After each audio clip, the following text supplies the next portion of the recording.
তো প্রথম পর্বে আমি ব্যাক ফ্রন্ট ইয়োকের গ্রেডিং করেছিলাম। আজকে আমরা বাকি গ্রেডিংগুলি শেষ করব। এখন আমরা শুরু করব স্লিপের গ্রেডিং দিয়ে। তো স্লিপের গ্রেডিং দিতে হলে প্রথমে আমরা বাইসেপ থেকে শুরু করব। বাইসেপের যে মেজারমেন্ট আছে সেই মেজারমেন্ট এখানে গ্রেডিংটা, বাইসেপের যে গ্রেডিং আছে সেই গ্রেডিংটা এখানে দেওয়ার পরে আমরা এই স্লিপ আর্মহোলটা মেজারমেন্ট করে দেখব বডি আর্মহোলের সাথে ম্যাচ হয়েছে কিনা। যদি ম্যাচ না হয় তাহলে আমরা এই ক্যাপ হাইটের এদিক দিয়ে আমরা গ্রেডিং দিয়ে ম্যাচ করব। এখন আমি বাইসেপের গ্রেডিংটা দিব। তো বাইসেপের গ্রেডিং আমার এখানে কত আছে, বাইসেপ অ্যাট আর্ম হোল। এই বাইসেপের গ্রেডিংটা হচ্ছে, এটা ফুলে গ্রেডিং, হাফে নাই, 15-3-4 অর্থাৎ প্রায় 16। এটা হচ্ছে ফুলে গ্রেডিং, সার্কামফারেন্সে গ্রেডিং। তো এখানে আছে 14, 14, 7, 8, তার মানে কত 7-8, তারপরে 15-3-4, 7-8, 16-5-8।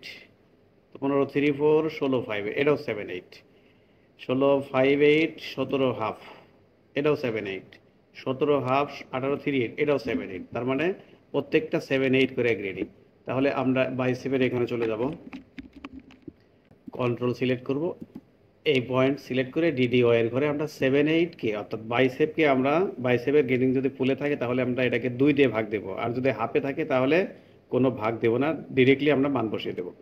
তো এটা ফুলে গ্রেডিং, এটাকে আমরা 2 দিয়ে ভাগ করব। তাহলে 7-8-কে 2 দিয়ে ভাগ করলে কত হয়, 7-8 অর্থাৎ 0.87, 0.875, এটাকে 2 দিয়ে ভাগ করলে 0.4375 হবে। দিয়ে দিলাম, একদিক থেকে গ্রেডিং দিয়ে দিলাম। এবার আমরা এই পার্ট সিলেক্ট করে রিপোর্ট ওয়াই দিয়ে কপি করে এই পাশে দিয়ে দেবো। তো এই পাশে দিয়ে দিলে কিন্তু এটা গ্রেডিং কিন্তু ঘুরিয়ে নিতে হবে। যখন আমরা এই পাশ থেকে এনে অপোজিট পাশে অর্থাৎ এই পাশে কপি করে দেবো তখন এটাকে ঘুরিয়ে নিতে হবে। কারণ হচ্ছে এটার এই যে হলুদ দাগটা হচ্ছে বাইরের দিকে, এটা হলুদ দাগটা হচ্ছে ভিতরের দিকে। আমার এটা এই পাশে যদি ভিতরে থাকে এটাও এই পাশে ভিতরে নিতে হবে। তাহলে কি করব আমরা, এক্স সিম দিয়ে এটাকে ঘুরিয়ে নেব। এই যে এখানে হলুদটা ভিতরে, এটা হলুদটা ভিতরে হয়ে গেল। এবার আমরা গ্রাফো যে নামে যে আইকনটা আছে, গ্রাফো সিলেক্ট করে এখান থেকে নিয়ে এটার উপর দিয়ে দিব। গ্রেডিংটা স্মুথ হলো। এই পাশেও সেম এইভাবে দিয়ে দেব, গ্রেডিংটা স্মুথ হয়ে গেল। এখন আমরা দেখব এই স্লিপ আর্মহোলের গ্রেডিংটা, এই সারকামফারেন্স অর্থাৎ স্লিপ আর্মহোলের গ্রেডিংটা কত করে আছে এবং বডিতে কত আছে এটা ম্যাচ করব। তাহলে প্রথমে আমি সাইজটা সিলেক্ট করে নিই, ডিসপ্লে সাইজেস বা টাইটেল ব্লক দিলে হবে। এই সবগুলি সাইজ সিলেক্ট করে নিতে হবে রাইট বাটন দিয়ে। তারপরে এই লেন দিয়ে মেজারমেন্ট করব, লেন দিয়ে আমরা এই মেজারমেন্টটা করে দেখবো এটার গ্রেডিংটা কত করে আছে। এবার এই যে এডিটেড যায় আমরা এই কিউমুলেশন ক্লিক করব, ক্লিক করলে এখানে আমার গ্রেডিংটা শো করবে। তো এখানে গ্রেডিং আছে কত, 74, 76, 77, 78, 79, তার মানে ধরে নেব আমরা 75 করে ধরে নেবো এবারে যে। তো 74, 76, 77, 78, 79, তো 0.75 করে গ্রেডিং আছে এখানে। এবার আমরা দেখব বডিতে কত গ্রেডিং আছে। বডির গ্রেডিং আমরা এখান থেকে শুরু করি, এলো ব্যাক, এই হচ্ছে ইয়োক, তারপরে নেব ফ্রন্ট,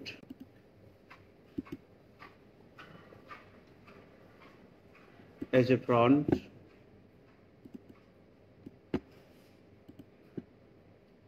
এবার এটার আবার অ্যাকুমুলেশন দেব, দিয়ে যোগ করে নেব। যোগ করে আমার এটা ছিল কত, এই পাশেরটা হচ্ছে স্লিপ, স্লিপে ছিল আমরা ধরে নিয়েছিলাম কত, 0.75। এবার বডিতে দেখবো কত করে আছে। আমরা এদিকে একটু নিয়ে যাই, এই যে এখানে আছে কত, এটা আমরা দেখবো যে ডিডি সাইজের ঘরে এটা আছে 91, 94, 95, 95, 1 ইঞ্চি। তো আমরা এটা 95 করে ধরে নেব, হিসাব করবো 95, ওটা হচ্ছে 75, এটা হচ্ছে 95। তাহলে ডিফারেন্টটা কত, 95 মাইনাস 75, তাহলে কত হলো 0.20, 0.20 করে আমার স্লিপে শর্ট আছে। তো তাহলে স্লিপে আমাকে, স্লিপের গ্রেডিংটাও আমাকে আরও 0.20 বাড়াইতে হবে। তো আমি তো অলরেডি এখানে বাইসেপের গ্রেডিং দিয়ে দিয়েছি, এই দিক দিয়ে দেওয়ার কোনো অপশন নাই। তো এখন আমি এই দিক দিয়ে গ্রেডিংটা দেবো, যেহেতু আমার 0.20 করে শর্ট আছে, তো আমি এখানে 0.20 দেবো। 0.20 দিয়ে আবার গ্রাফও দিয়ে এটাকে অ্যাডজাস্ট করবো।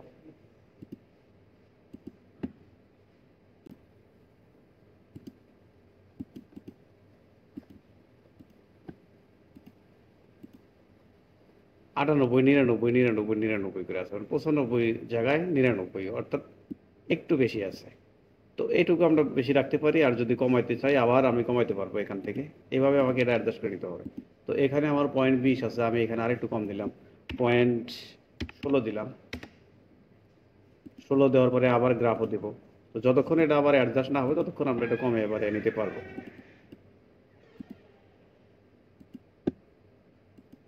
এবার আমি দেখি 0.95 আছে কিনা, 0.95, 96, 98 হলেও চলবে।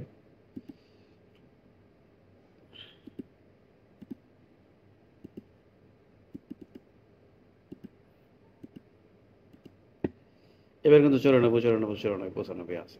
তার মানে এখন আমার গ্রেডিংটা ওকে। তো তাহলে আমি আর্মহোল সারকামফারেন্সের গ্রেডিং ওকে, বডির সাথে এটা ম্যাচ করলাম, বাইসেপের গ্রেডিংও ওকে। এখন আমি দেবো স্লিভ ওপেনিং এর গ্রেডিং। তো দেখবো স্লিভ ওপেনিং এর গ্রেডিং কত আছে। এখানে কাপ ওপেনিং বা স্লিভ ওপেনিং যেটাই বলি না কেন, এই পয়েন্ট আমরা দেখবো গ্রেডিং কত আছে। এখানে 834, 918, 38, তারপরে 9.5, 38, 9.5 থেকে 978, তাহলে কত ডিফারেন্ট, 38। 978 থেকে 10 কোয়ার্টার 38, আর 10 কোয়ার্টার থেকে 10.58, এটাও 38, তার মানে 38 করে গ্রেডিং। এটাও যদি সারকামফারেন্সে ধরি তাহলে আমার কি হবে, তাহলে 38-এর অর্ধেক কত, 150টা। 150টা সমান কত, 0.18। এখানে দেবো 0.185, এই পাশে জাস্ট কপি করবো রিপোর্ট ওয়াই দিয়ে, এই পাশে দিয়ে দিব, আবার এক সিম দিয়ে এটাকে ঘুরিয়ে নেব। তো স্লিপ ওপেনিং এর গ্রেডিং ওকে। এইবার আসবো আমরা স্লিপ লেন্থ। এইবার দেবো হলো স্লিপ লেন্থের গ্রেডিং। তো এখানে স্লিপ লেন্থের গ্রেডিং কত, 22, 22, 38, 38 গ্রেডিং। তো এখানে 22, 38-এর পরে 22, 34, 38 গ্রেডিং। এটা হচ্ছে 22, 34-এর পরে 23, 18, এটাও 38, 23, 18, 23 হাফ 38, 23 হাফ 23, 7, 38, এটাও 38 গ্রেডিং। তাহলে এইবার লেন্থের গ্রেডিংটা দেবো আমরা এই প্যাকিং যায়, প্যাকিং সিলেক্ট করে এই মাথায় প্যাকিং করে এইখানে আমরা লেন্থের গ্রেডিং 38 করে দিয়ে দেবো। এখানে টোটালটা সিলেক্ট করে -0.375 গ্রেডিং দিয়ে দেবো, অর্থাৎ 38 স্লিপ লেন্থের গ্রেডিং ওকে। এই পুরাটা সিলেক্ট করবো, সিলেক্ট করে এক্স, রিপোর্ট এক্স দিয়ে এখান থেকে সিলেক্ট কপি করে এখান দিয়ে দেবো, স্লিপ লেন্থের গ্রেডিং ওকে। তাহলে স্লিপের গ্রেডিং আমার ওকে। এবার দেবো আমরা কাপের গ্রেডিং। তো এটা গ্রেডিং দেওয়ার সময় আমরা এটাকে কী করবো, বাস 90 ডিগ্রিতে ঘুরিয়ে নেব, ঘুরিয়ে নিয়ে টোটালটা সিলেক্ট করে এই রিপোর্ট ওয়াই দিয়ে এখান থেকে এখানে কপি করে দিয়ে দেবো। আবার এবার এই পাশ সিলেক্ট করে এই পাশ থেকে কপি করে নিয়ে এই পাশে দিয়ে দেবো, কাপের গ্রেডিং ওকে।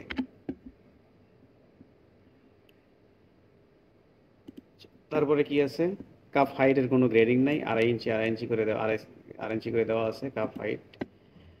প্লাগের লেন্থ অর্থাৎ স্লিপ প্লাগেটের লেন্থ, এটারও কোনো গ্রেডিং নাই। যদি গ্রেডিং থাকে তাহলে আমরা কেমনে দেবো, গ্রেডিং থাকলে এই প্যাকিং দিয়ে এখানে সিলেক্ট করে এই মাথায় আমরা গ্রেডিং দিয়ে দেবো। তারপরে আমরা প্লাগেট উইথ 3/4, প্লাগেট উইথ 3/4, স্লিপ প্লাগেট উইথ, এটার কোনো গ্রেডিং নাই। এবার এসে স্লিপ প্লিট ডেপথ, এই প্লিট ডেপথের কোনো গ্রেডিং নাই। তারপরে আসবো হলো কলার। এবার দেবো কলারের গ্রেডিং দেওয়ার আগে নেক সারকামফারেন্সের গ্রেডিংটা কত সেটা আমরা এখান থেকে মেপে বের করে নেব। তো লেন্থ দিয়ে F8-এ লেন্থ দিয়ে আমরা এই এজ থেকে টোটালটাই মাপ দিয়ে দেখবো যে এটার গ্রেডিংটা কত করে, যে কোনো এক সাইড বা অর্ধেকে মাপ দিয়ে দেখলাম, ব্যাগের অর্ধেক, ফ্রন্টের অর্ধেক। এডিটে যায় অ্যাকুমুলেশনে ক্লিক করে আমরা এটা দেখবো কত, এটার গ্রেডিং আছে 37, 38, 38, 38, তার মানে গ্রেডিং 38 করে গ্রেডিং আছে। আবার কলার আউটার এজের গ্রেডিং কত, কলার আউটার এজ, কলার আউটার এজের গ্রেডিং আছে কত, 38, 38 আর 34, অর্থাৎ 34, 34, 34, এটা 34, 18, 34, 19 হাফ, 34 করে গ্রেডিং আছে। তাহলে 34 করে গ্রেডিং যদি হয় তাহলে আমি দেবো কত, 38। অর্থাৎ নেকের গ্রেডিং কলার আউটার এজের গ্রেডিং মিলে গেছে। যদি আউটার এজের মাপ দেওয়া থাকে তাহলে নর্মালি নেকের সাথে মিলে যাবে। তো এখানে আমরা 0.375 দিয়ে দিলাম।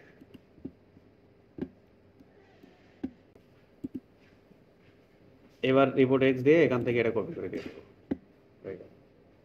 আর এইবার সিলেক্ট করব রিপোর্ট এক্স দিয়ে এটা থেকে এটা কপি করে দিয়ে দেবো, ওয়াই সিম দিয়ে এটাকে ঘুরিয়ে নিতে হবে।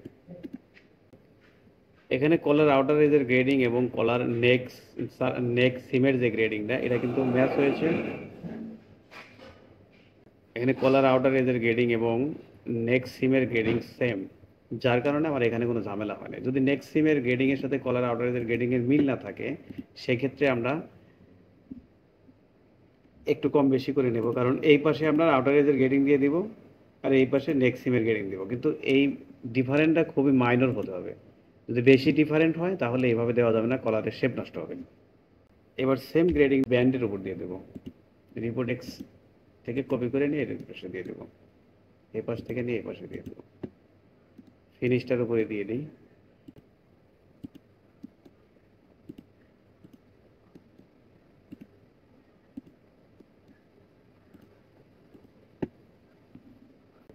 এবার আমরা ব্যাগের এই কাটমারের গ্রেডিংটা দিতে পারি। এই কাটমারের গ্রেডিংটা আমরা এই নেকের ব্যাগ নেকের যতটুকু গ্রেডিং আছে এই পরিমাণ ওখানে দিতে পারবো।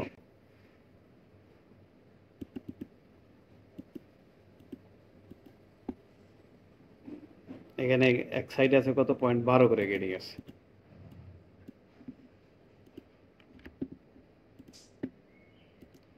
তাহলে এই কাটমারের গ্রেডিংটা আমরা 0.12 করে দিয়ে দেবো এখানে, তাহলে ব্যাগ নেকের সাথে এটা মিল থাকবে। এই ডিডিএক্স এর ঘরে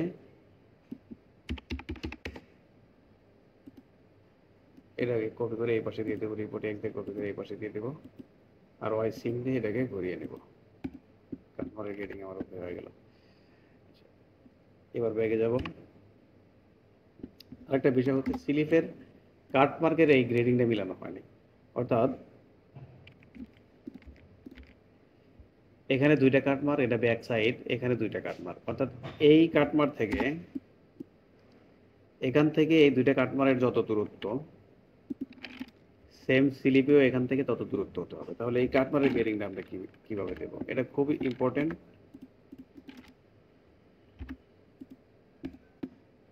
এটা আমরা প্রথমে আগে এটার গ্রেডিংটা কত এটা আমরা মাপতে দেখব। এই লেন দিয়ে এখান থেকে এটার গ্রেডিংটা কত, 20, 21, 22 ধরে নিলাম 0.22 করে গ্রেডিং। এটা তো এটা আমার 0.22 করে গ্রেডিং আছে কিনা আগে চেক করব।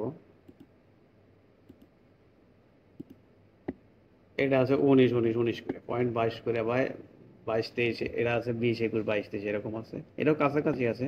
তারপরে যদি কাছাকাছি না থাকে কিভাবে আমরা এটা ম্যাচ করবো সেটা দেখাবো। আমার লাগবে সাপোজ 22 করে গ্রেডিং লাগবে এখানে। তো আমি যদি সরাসরি এখান থেকে কন্ট্রোল সিলেক্ট করে যদি এখানে গ্রেডিং 22 করে দেই, কোথায় দেবো? এক্স এর ঘরেও দেওয়া যাবে না, ওয়াই ঘরেও দেওয়া যাবে না। তাহলে এটাকে কি করব? এটাকে আমরা একটা লাইন টানবো, স্ট্রেট লাইন টেনে এটার সাথে মোটামুটি এরকম প্যারালাল করে ছোট করে একটা লাইন টানবো, এই লাইনের সাথে প্যারালাল করে লাইন টানবো। এবার রোটেশন টু পিটিএস দিয়ে এটাকে আমরা ঘুরিয়ে নেব, অর্থাৎ স্ট্রেট করে নিলাম লাইনটা। এখন গ্রেডিং সিলেক্ট করব, শো করব, গ্রেডিং শো করে এই প্যাকিংয়ে যায়, এই কোনায় প্যাকিং দেব, দেবার কন্ট্রোল সিলেক্ট করে এই কাটমার্ক সিলেক্ট করে আমরা ডিডিএক্স এর ঘরে আছে 20, আমরা এখান থেকে বললো 0.22 হয়ে গেল। এবার এটা সিলেক্ট করে এবার এটার উপর কপি করে দিয়ে দেবো, রিপোর্ট এক্স দিয়ে এটা দেবো, এটা কপি করে দিয়ে দেবো। গ্রেডিং আমার ওকে। এবার প্যাক ছেড়ে দেবো, ছেড়ে দিয়ে স্লিপটারে আবার রোড টু পিটিএস দিয়ে ঘুরিয়ে নিতে হবে। রোটেশন টু পিটিএস দিয়ে আবার এই লাইনের উপর দিয়ে আমরা এটা ঘুরিয়ে নেব, আগের অবস্থানে নিয়ে আসলাম। তার মানে এই গ্রেডিংটা আমার হয়ে গেল। তো সেম আমরা ফ্রন্টের গ্রেডিংটা চেক করে দেবো, ফ্রন্টের যে কাটমার্কটা আছে এই কাটমার্কটার গ্রেডিংটাও দিয়ে দেবো। এটা অবশ্যই দিতে হবে, এটা খুবই ইম্পর্টেন্ট। এই কাটমার্কের গ্রেডিং অবশ্যই ম্যাচ করতে হবে। এবার আমরা দেখবো এই কাটমার্কটার গ্রেডিং কত করে আছে। সেম গ্রেডিংটা আমরা ওই ব্যাগে যেভাবে দিছি এখানেও দিয়ে দেবো। তো এখানে কোনো গ্রেডিং নাই, 0.0101 করে গ্রেডিং দেওয়া আছে। তো আমরাও এখানে কোনো গ্রেডিং দেব না, আমরা দেখবো গ্রেডিং আছে কিনা আমার এখানে। গ্রেডিং এখানে 21 করে গ্রেডিং আছে, এটাকে আমরা 0 করে দেব। সেম ব্যাগে যেভাবে করছি আমরা একটা স্ট্রেট লাইন টানবো, এটার সাথে মোটামুটি প্যারালাল করে, এই যে মোটামুটি প্যারালাল করে একটা স্ট্রেট লাইন টানবো। এবার রোটেশন টু পিটিএস দিয়ে এটাকে ঘুরিয়ে নেব, ঘুরিয়ে নেওয়ার পরে আমরা গ্রেডিং সিলেক্ট করব, সিলেক্ট করে প্যাকিং দিয়ে এখানে প্যাক করে নেব। এবার এখানে এডিডিএক্স এর ঘরে আমরা এটা 0 করে দেব। ওকে, আবার শেপের কোনো চেঞ্জও হয় নাই, শেপের কোনো পরিবর্তন হয় না। এবার আবার আমরা রোটেশন টু পিটিএস দিয়ে এই সেন্টার লাইনকে সোজা করে নেব। তো এটা ঘুরিয়ে গেল, আমরা এটা আবার ঘুরিয়ে নিতে পারি এদিকে 90 ডিগ্রিতে, আগের অবস্থায় নিয়ে আসলাম। তাহলে কাটমারের গ্রেডিং আমার ওকে। এবার chest pocket height, chest pocket placement from CM, এই গ্রেডিংটা দেবো। প্রথমেই চেস্ট পকেট প্লেসমেন্টের গ্রেডিংটা দিয়ে নেব। তো এখানে চেস্ট পকেট প্লেসমেন্টের গ্রেডিং আছে কত, কোয়ার্টার, 8.5 থেকে 8 থেকে কোয়ার্টার, 8 থেকে 9 কোয়ার্টার, সোয়া 9 কোয়ার্টার, সোয়া 9 থেকে 9.5 কোয়ার্টার করে গ্রেডিং আছে। Chest pocket placement from HPS, তো chest pocket placement from HPS এই গ্রেডিংটা প্রথমে দিয়ে নেব। তাহলে আমি কি কন্ট্রোল সিলেক্ট করে প্যাকিং সিলেক্ট করে এখানে প্যাক দিয়ে নেব। প্যাক দিয়ে নিয়ে এইখানে চেস্ট পকেটের গ্রেডিং কোয়ার্টার করে দিয়ে নেব, এই ডিডিএক্স এর করে। এবার পুরো চেস্ট পকেটটা সিলেক্ট করে নেব, নিয়ে রিপোর্ট এক্স দিয়ে জাস্ট একবার ডবল ক্লিক করব, হয়ে গেল আমার প্লেসমেন্টের গ্রেডিং হয়ে গেল। এবার বলা আছে chest pocket placement from CF, CF হতে অল সাইজ অন ইট। তো সিএফ এ যখন গ্রেডিং দেবো তখন আমরা এই সেন্টারে প্যাকিং করব, এই সেন্টারে প্যাকিং করব। এখান থেকে অল সাইজ যদি থাকে তো আমার গ্রেডিং দেবো না, আর যদি গ্রেডিং থাকে তাহলে এখানে ডিডিওয়াই এর ঘরে আমরা গ্রেডিং দিয়ে দেবো। তো কোনো গ্রেডিং নাই, প্যাকিং ছেড়ে দেবো। এবার বলা আছে চেস্ট পকেট উইথ, এই চেস্ট পকেট উইথের গ্রেডিংটা দেবো। এই জায়গায় প্যাকিং করব, করে এই পাশে পুরা গ্রেডিং দিয়ে দেবো চেস্ট পকেট উইথ। তো চেস্ট পকেট উইথের গ্রেডিং কত, 4 3 4 5 2 সুতা। প্রথমটা হচ্ছে 2 সুতা, তারপরেরটা 0, তারপরেরটা 0 দিয়ে নেই। প্রথমটা হচ্ছে 2 সুতা মাইনাস, তারপরেরটা 0, তারপরেরটা 0, তারপরেরটা কত, সোয়া 5, তারপরে একটা হচ্ছে 0, তারপরে একটা হচ্ছে 0.25 অর্থাৎ 2 সুতা, তারপরেটা 0। তো এটা পুরোটা আবার সিলেক্ট করে রিপোর্ট ওয়াই দিয়ে এখানে ডবল ক্লিক করে দেব। এবার সেন্টারে আসবো, সেন্টারে এখানে যে গ্রেডিং তার অর্ধেক দিয়ে দেবো। তাহলে এখানে কত গ্রেডিং এটা আমরা বারবার না দেখে আমরা যদি এখান থেকে এই রিপোর্ট ওয়াই দিয়ে কপি করে এখানে দেই, দেওয়ার পরে যদি এখানে যা আছে তার অর্ধেক, তার মানে এখানে 25 আছে, -0.125 দেবো। এটা 25 আছে, -0.125 অর্ধেক দেবো। এবার টোটাল এই দুইটা পয়েন্ট সিলেক্ট করবো, রিপোর্ট ওয়াই দিয়ে এখানে ডবল ক্লিক করে দেবো, উইথের গ্রেডিং ওকে। এবার দেবো লেন্থের গ্রেডিং, চেস্ট পকেট লেন্থ। তো চেস্ট পকেট লেন্থের গ্রেডিং 5.5 5.5 2 সুতা, তারপরেরটা 0, তারপরেরটা 0, এর আগে দিয়ে নেই 5.5 5.5। প্রথমটা হচ্ছে 2 সুতা, ডিডিএক্স এর করে -0.25, তারপরেরটা 0, তারপরেরটা 0, তারপরেরটা 5.5 5.5 5 থেকে 5 থেকে 4, তাহলে তারপরেরটা হচ্ছে -0.25, তারপরেরটা 0। এবার 3টা পয়েন্ট সিলেক্ট করে রিপোর্ট এক্স দিয়ে এখানে জাস্ট ডবল ক্লিক করে দেব, চেস্ট পকেটের গ্রেডিং ওকে। তো আজ এই পর্যন্তই, আশা করি বুঝতে পেরেছেন। ধন্যবাদ।